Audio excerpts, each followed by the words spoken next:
It's no secret that dentists are perfectionists in school, our jobs, and our lives. We're talking about the pressures we put on ourselves, how that pressure for perfection impacts our mental health and can lead to burnout. I'm Dr. Arnell Wright. And I'm Dr. Effie Ioannidou. And today we are going to explore the fine line between being great at what we do, and we are always great, and taking perfectionism too far. This is going to be such a good episode. From the American Dental Association, this is Dental Soundbites, created for dentists by dentists. Ready? Let's dive right into real talk on dentistry's daily wins and sticky situations. During our dental education journey, we pick up so many essential skills and habits, but let's face it, we may also end up with a few not so healthy ones along the way too, right? Absolutely. And, I see this in academia all the time. On one hand, we try to be from the student level to the faculty level, overachievers. You seek the good grades. Mm-hmm. You want to excel in the clinic. Yeah. You want to be involved in many activities around the school. Faculty the same way, right? Yes. You need to excel as a teacher in the clinic. You need to excel didactically. You need to publish papers. You need to do research. You need. There is a long list of you need. And it becomes really tricky how to balance all those things, right? Right. It really is, because I know for me, when I finished dental school, I brought that same energy, that same perfectionism into practice with me. And that can be very detrimental to your health. So I'm glad we are talking about this today, because dentistry is about precision.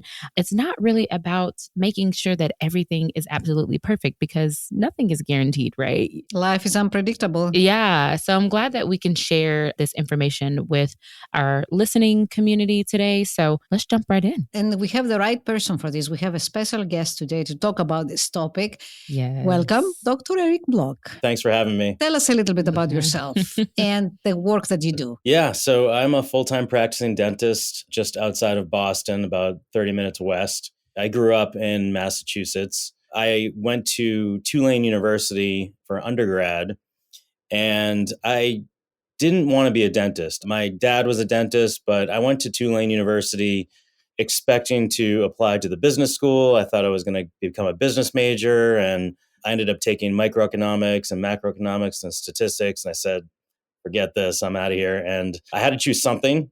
So I chose psychology as my major. And I really didn't know what to do. I was thinking about maybe applying to physical therapy school. Dentistry was sort of in the back of my mind. I was thinking maybe becoming a physician.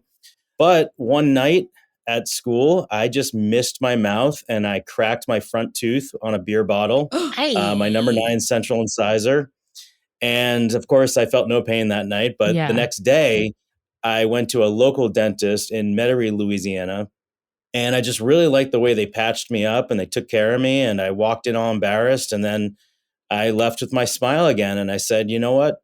Dentistry could be for me. So I had to take the next year off because I had to catch up with the DATs and the prereq classes. And I started hanging around my dad's office, and I applied to Nova Southeastern. And I went down to Fort Lauderdale for 4 years, which was great. And I was actually the second class to graduate in 2002. Oh, nice. And then I did an implant residency back in BU. That's what brought me back to Massachusetts. And I've been practicing in Acton for about 20 years. And I went through a tremendous amount of burnout and anxiety and a phase where I just really regretted my place in dentistry. I was so afraid of getting sued. I was so afraid of getting a bad review. I was mentally and physically exhausted. And I really felt like I was just in a really bad place. And this is about halfway through my career. And as a psychology major at Tulane, I knew that at some point I was going to go through therapy. But it got to the point where I said, Blocky, you got to do something, because I couldn't wait until 5 o'clock to go home. I couldn't wait until the weekend to decompress from the week. I couldn't even wait until lunch so I could go home for an hour. And I for sure couldn't wait until I retired so I wouldn't have to do dentistry anymore. And I thought it was something wrong with me. So I finally picked up the phone and I called a local therapist, and we just started digging into what was going on and why I was so anxious. why I was so afraid of getting sued and a bad review and having an uncomfortable conversation with a staff member or a patient. And I actually thought about leaving dentistry and going to law school so I could flip the script and be the one doing the suing. That's how afraid I was of getting sued. But going through therapy, I realized it was all up here. It was just me putting too much pressure on myself, me trying to please everyone. And it didn't happen overnight, but I realized that I had to really start to take care of myself before I could take care of others.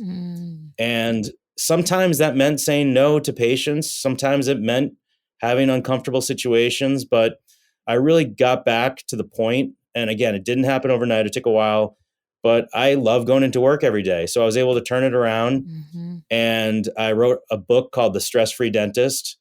And I felt like I could share my story and help any dentists out there that are going through what I went through with burnout and depression and anxiety. And I co-founded the International Academy of Dental Life Coaches to match up dental professionals with life coaches, continue to write books. I have a podcast, and I'm just really just trying to share my story to help any dentist out there that may be going through what I was going through. Oh my gosh. Very interesting story. So good. Oh my gosh. Like, I'm going to eat it all up. Seriously. I know. And it makes me think that you brought up so many interesting points. Like on one hand, you speak about the fear. Yeah. And on the other hand, the perfectionism. The combination of these two ideas, pretty scary, right? Yeah. Yeah. So like you mentioned, we're expected to try to be perfect. And that's just not reality. And I would really beat myself up when a crown didn't fit or a filling broke or I got a bad review or if a patient didn't rebook with me. I'd be like, what happened? What did I do wrong?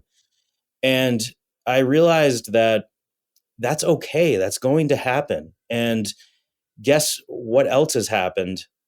And guess why? It's not just me. It's every other dentist in the history of dentistry that has had these issues. And I think that's a big jump that we go from trying to be perfect to having failures. And for a lot of people, that's a wake-up call. And it's a wake-up call that sometimes they can't handle. And unfortunately, they turn to, they get depressed. Yeah. They turn to pharmaceuticals or medications, alcohol, suicide, depression.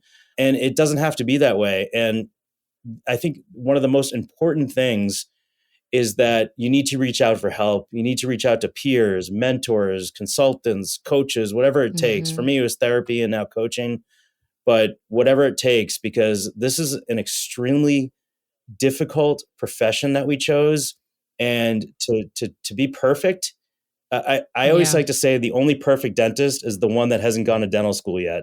And the only dentist without stress is the one that just retired. It's gonna happen to everyone. So kind of my stress-free mantra is that there is going to be a tremendous amount of stress.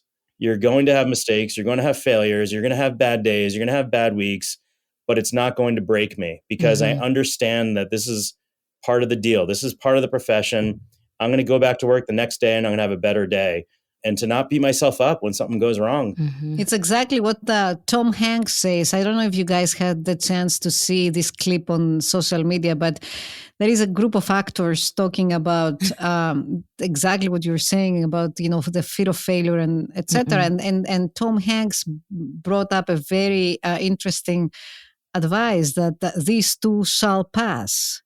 The moments that you feel, great and that everybody gets you and you are a big success, these too shall pass. The moments that you feel like a failure, that everything goes wrong, that nobody understands you, your patients don't appreciate you, these too shall pass. That was my life philosophy since I was like 18 years old. That's why I survived this profession. Yeah. I personally feel like I used to focus on, the one or two bad things that would happen during the day. And I would focus on them and I couldn't shake them. I'll be up at night thinking about them. But meanwhile, 30 great things happen during the day that I didn't think about. So it was a mindset change to really enjoy the wins, learn from the losses. And, you win some, you lose some, but you always learn some and you just keep on moving. But for sure, you got to reach out for help if you're having issues. Like we tell our patients, try to take care of problems when they're small. Same things with your mental health. Small problems can turn into big problems. And if you don't get the help, then it's going to become a bigger problem. So this is a tough profession, A lot of ups and downs. For me, there's a lot more ups, but I couldn't have done this alone without, my peers and my mentors and my therapists and my coaches. Hmm. So you talked a lot about perfectionism, Dr. Block. So talk to us and tell our listeners like how much of that perfectionism came with you from dental school and why can this be a problem once you go into practice? I think I made some mistakes in early on in my career, and I was veering away from what I call my comfort zone. Hmm. I was a young associate. I just came out of an implant program. I wanted to treat everyone. I wanted to take on every case, every personality. And that was probably the perfectionist in me. And I realized that you don't have to say yes to everyone. If there's a case that you don't feel comfortable working on or a patient you don't feel comfortable doing that procedure on, the best thing to do is say, you know what, I'm going to refer you to a colleague that I want to get in the best hands. This is a little bit out of my comfort zone. I Hmm. used to not say that. I would take on every case because I thought it was like super blocky and I could help everyone. And I would get into situations that were a little out of my comfort zone. And that's a major wake up call when things don't go according to plan. You realize real quick that there's no teacher there to bail you out, and you're not under the umbrella of the school. You're in the real world, and mistakes and failures are going to happen, and that you can't be perfect. There's no such thing as the perfect dentist. And I think that the earlier you can learn that in your career, better off you'll be for the long term, because this profession, like many other high performing professions, it's a marathon, not a sprint. Yeah, it really is. And I, being 6.5 years out and into practice, I am realizing that big time. And it's very hard being like a new associate. And well, I shouldn't even say new because sometimes people are like, you're not new.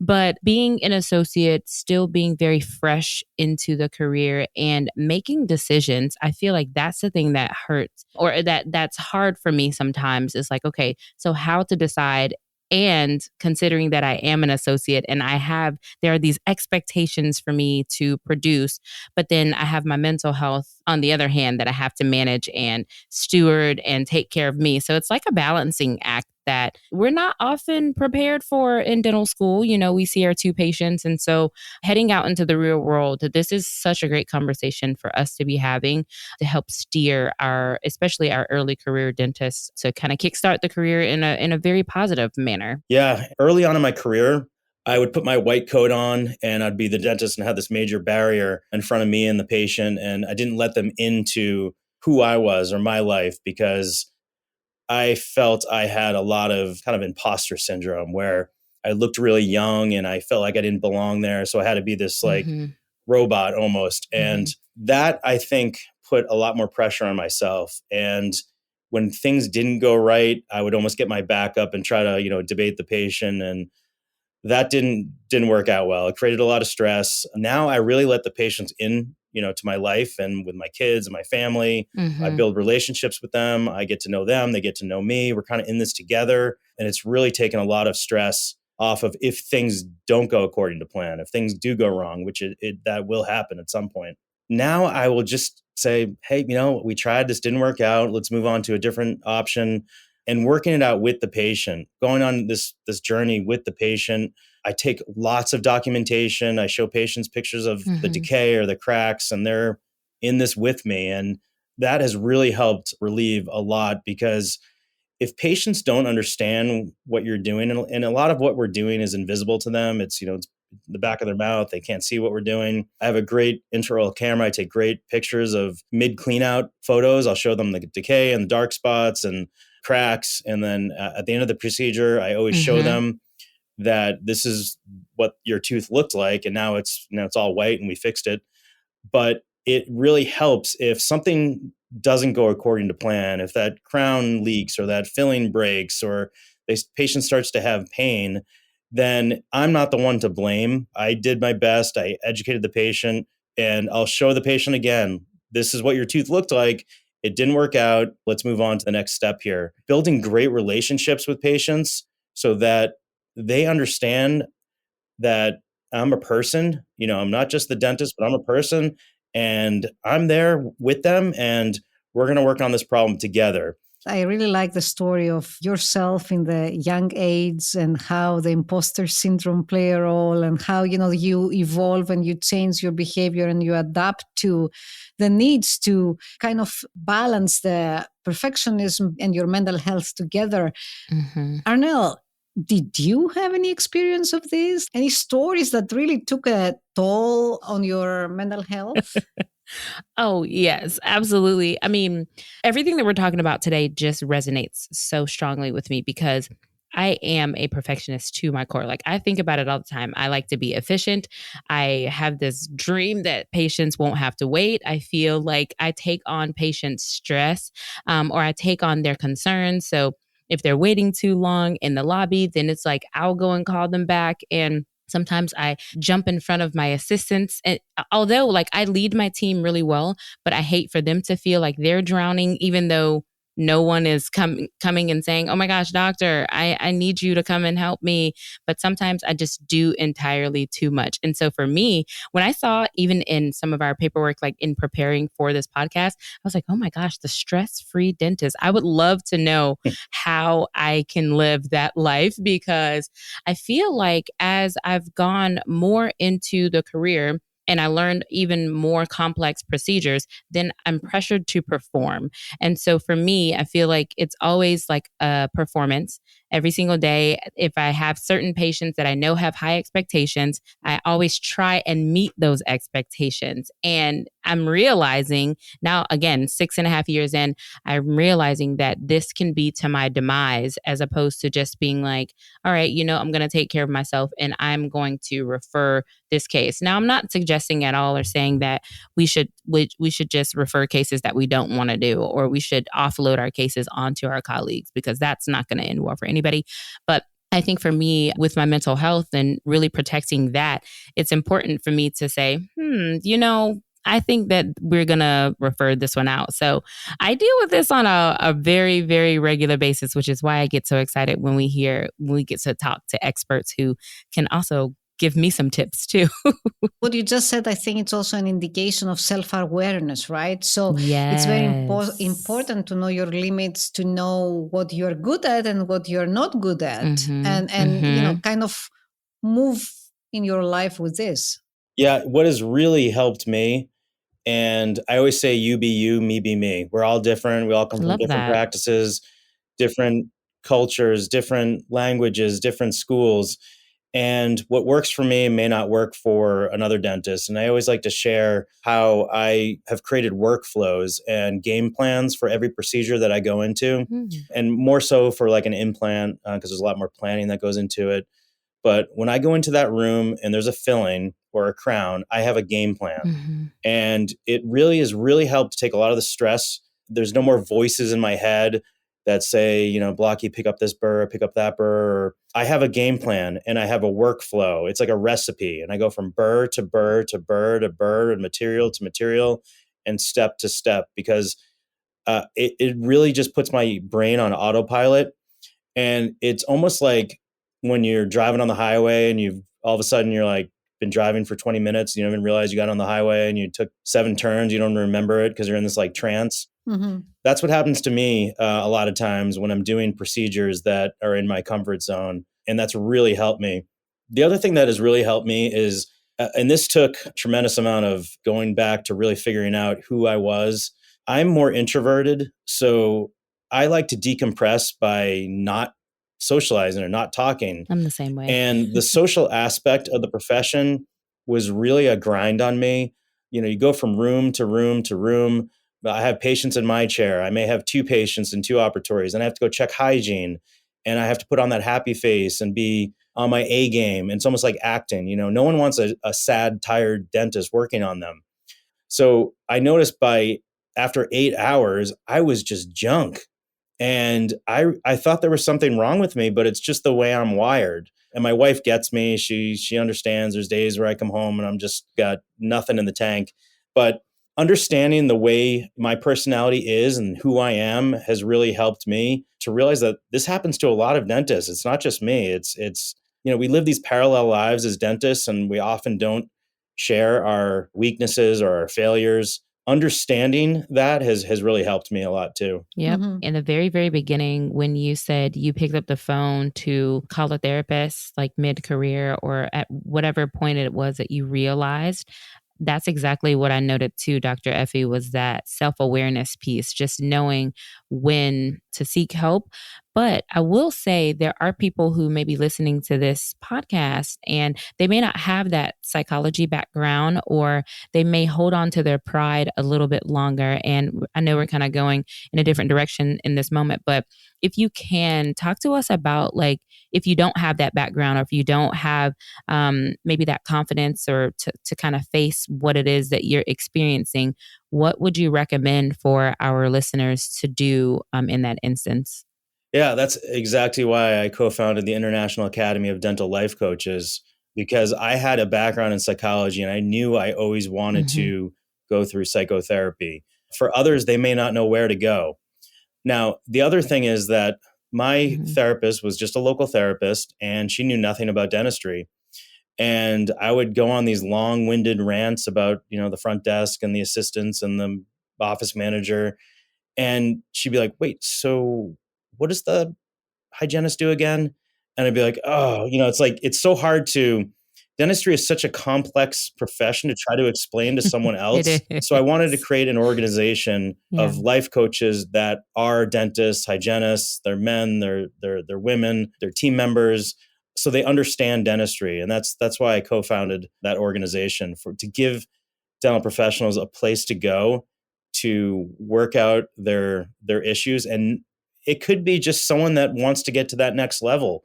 Maybe they're doing great, but they just want to kind of get over that hump and go from ordinary to extraordinary. That's what a life coach can do. I like it. And I was thinking about the next thing that I had in my mind, like the balance. Through these life coaches, you can find the balance between excellence and perfectionism, right? And the fear of failure, and it's so complicated. And I'm not sure if it's exclusive to dentistry, but I'm sure every medical profession goes through this vulnerable and weak points, I guess. But so how do you reassess this relationship with perfectionism? How do you control it on an everyday basis, like in your practice? Yeah, if I have a mistake or a failure, that's part of the deal. It's going to happen. And I used to think that, hey, I'm the dentist, I'm the leader, I'm the owner of the practice, whatever I say goes. And you're working with people, and your patients are people, your staff are people. It's not easy to work with people, and everyone's different. And I thought that I could change people, but a lot of times you can't. A lot of times I'm the one that has to change, not the other person. And then you add in the staff shortages and all the issues with staffing going on. That's been a major stressor for every industry, especially dentists. But I just don't beat myself up if something doesn't go according to plan. I don't do it anymore. I go easy on myself. I give myself a break. There's a great book that I read to my son when he was 7. He's 8 now, called The Good Egg. And I loved this book. And it was about an egg his shell was cracking. And he was a little egg, and he was cracking up because he was putting too much pressure on himself.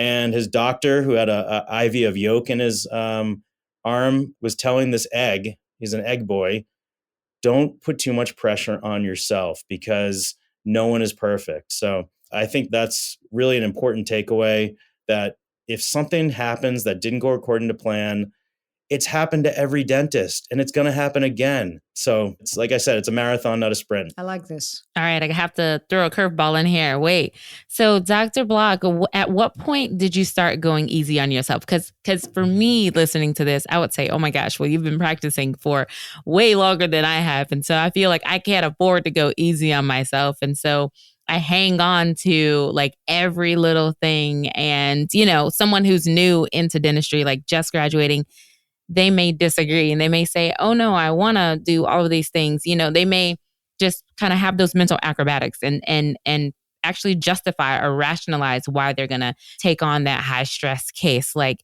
can you talk to us about that?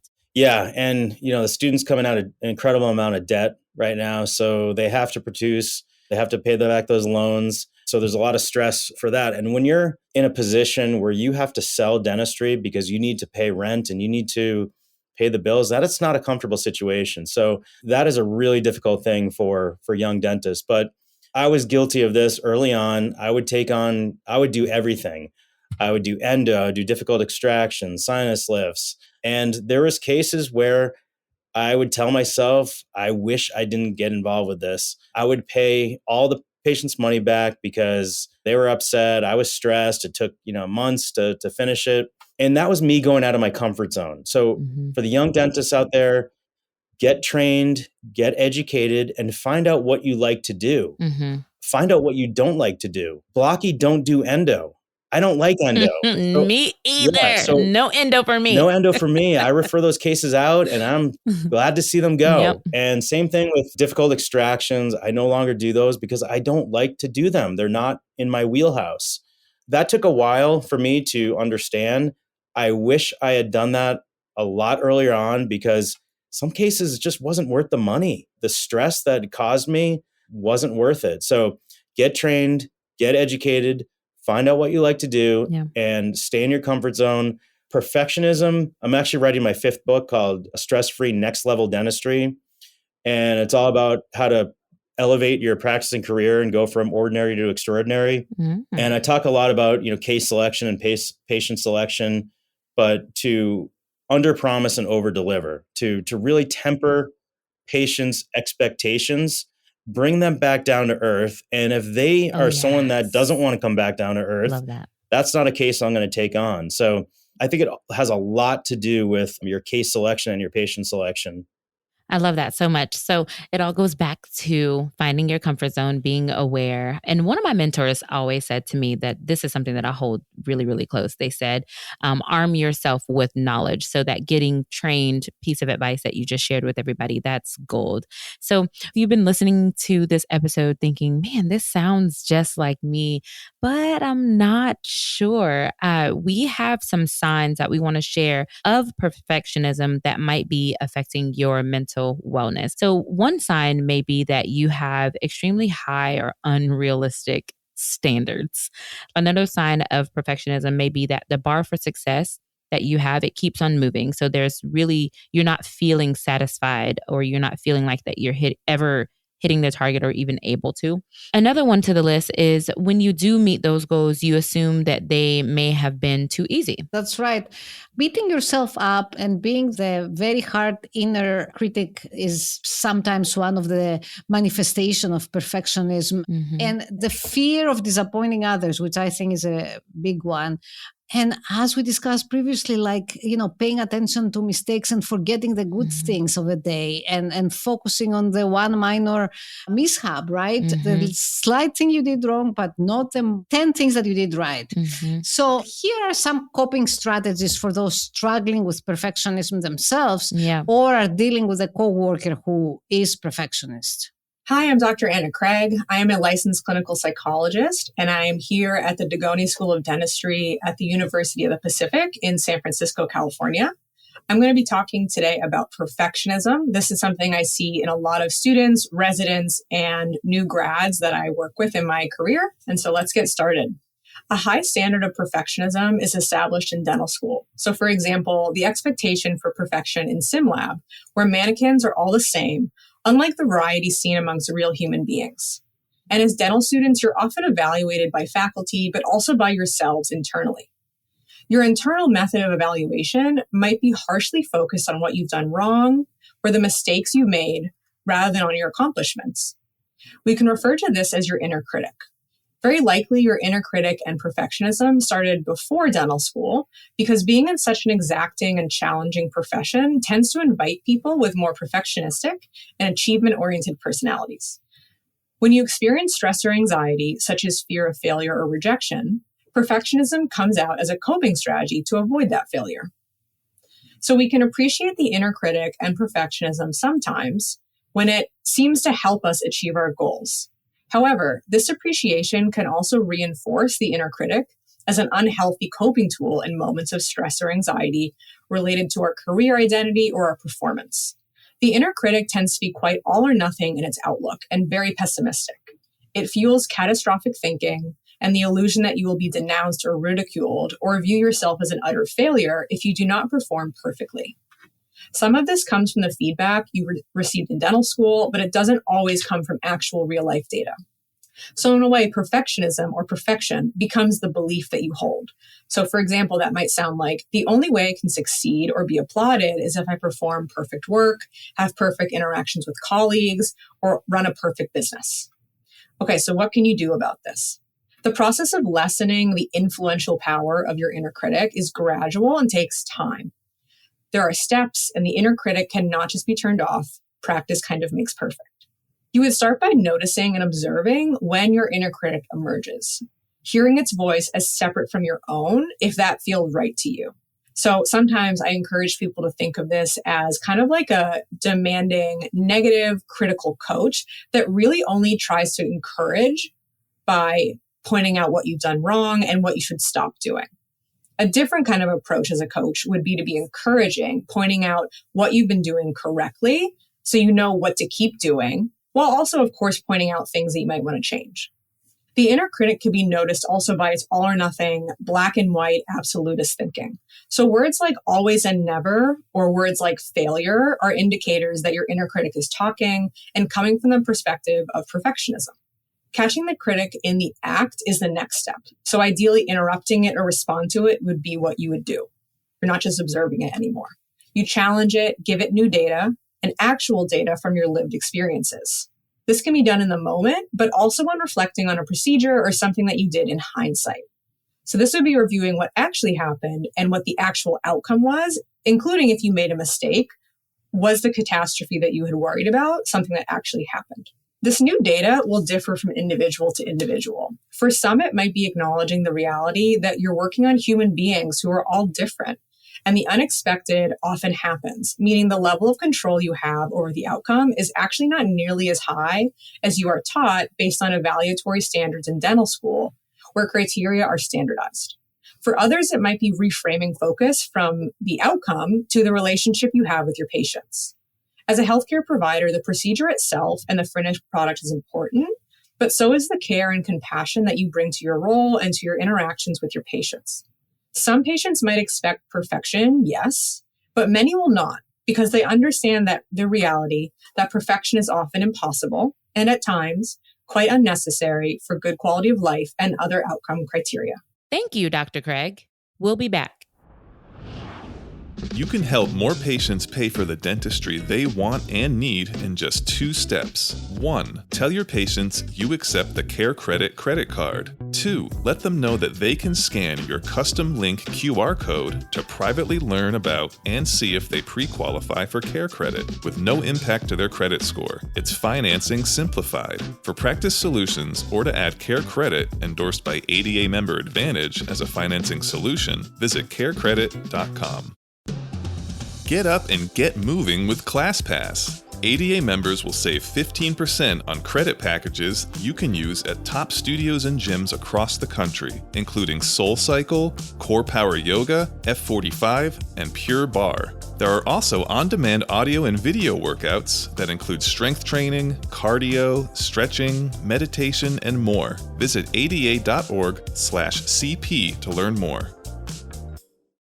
We're talking with Dr. Erick Block about wellness and perfectionism. What have you found that works for you in combating the perfectionism problem and maintaining your mental well-being, Erick? Yeah, there's so many things, and everyone is different and everyone's in a different situation. I try to remove negativity from my life. I try to surround myself with positive people. I don't tolerate negativity. I try to keep an inner circle that is very positive and remove pessimism and downers, because that can really take over your brain fast. So my recommendation is find your clan, find peers that will share their failures, will share their mistakes and not pretend like everything is perfect. I like to learn from other people's failures and mistakes and to find out that everyone else isn't perfect either. So, the people you surround yourself with is extremely important. Yeah. There were certain triggers that I would have that would really set me off and make me upset and angry. And I learned that you need to sometimes let things go for 24 hours or 48 hours before you make a decision or act on it. Give some time before you make a decision. That's a really good one. I love that one. Sleep on it. Yeah, sleep on it, wake up, and then, think about it again, and then take action if needed. Having a routine has been really important for me. I wake up about 5:30. My kids are, they're 8 and 10, but when they were born, I would do the morning shift. So I got used to waking up early. So now I wake up and I just start writing. I've written many books and articles. And for me, that's like my zen.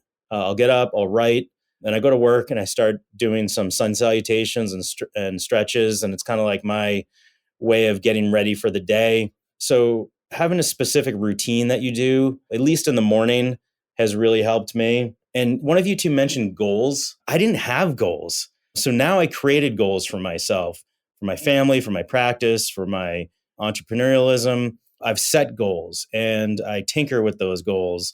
So I think that's really important too, because when I was a young dentist, I didn't really have goals. I would just work and, try to make money. And that was about it. So I think the older you get, you understand how important keeping, positive people around you, having routines, having goals, and just keeping things positive.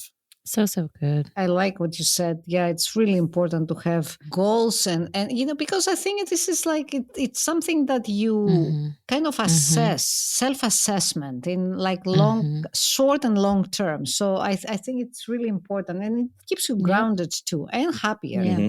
I call it vision casting. So I'm always like thinking about, I typically use one word to like describe or guide my year, something that kickstart the year with. So I love the goal setting part. I'm definitely a goal setter. So before we wrap for the episode, I think you did a great job so far, Dr. Block, with sharing any advice that you would give to our listeners who are struggling with perfectionism, if they're seeking a healthier mindset in their professional lives. So if there's anything that you didn't get to share or anything that you left off of that list with some of the tips that you've shared so greatly for us so far, you can take a moment and share those now. If there's any final things or any tricks that you have or any just experiences that you can share that might benefit our listeners.